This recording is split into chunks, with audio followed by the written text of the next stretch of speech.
Car Guy Explains, Episode 1. Turbocharged versus supercharged. So basically, turbocharged is... It's basically a way of creating more horsepower for the engine. Turbocharged does this in a way which is completely different to supercharging.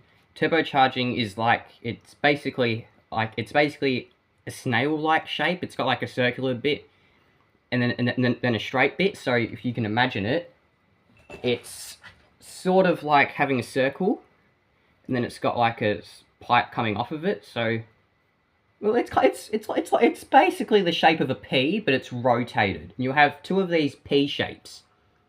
One of them is going to be your hot side. One of them is going to be your cold side. Your hot side is going to be handling the exhaust gases, because that's how it creates the power.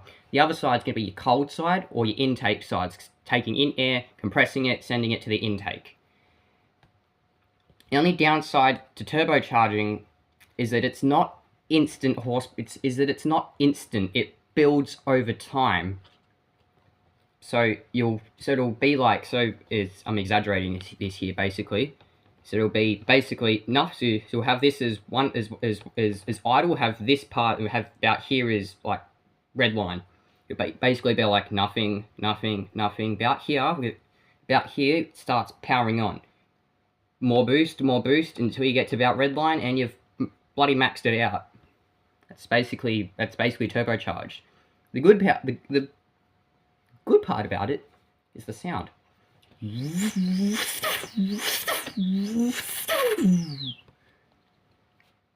But now on to supercharging. Supercharging is another way of building horsepower for your engine, except it does it in a different way. Instead of using exhaust gases, we're now going to be using a belt. So supercharging is basically like having a big box that sits on top of your intake manifold, and it uses a pulley on the front and a belt which is connected to which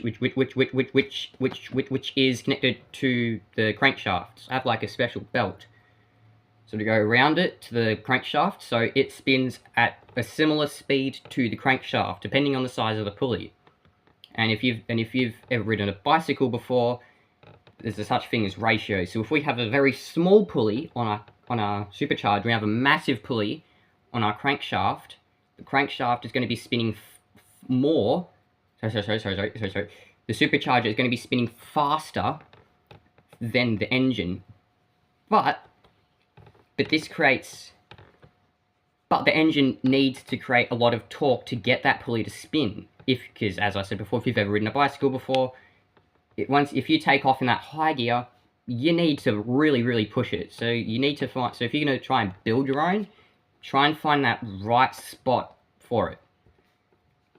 Because if you have it too, because if your crankshaft's pulley is too small and your supercharger's pulley is too small, you're not really going to be gaining any horsepower. So you need to find just that right spot.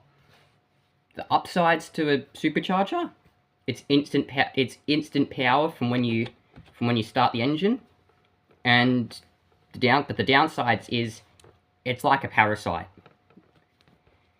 Like with a lot of other components on an engine, it's a parasite. But the most famous engine type to find these on is V8s. You'll most likely find these on V8s. You could find them on V12s and something like that in the older days. But in the 2000s, around this time, it's more V8s. Another good thing about them is that they also sound pretty good too. Except I just can't really do that sound with my voice. I guess I can.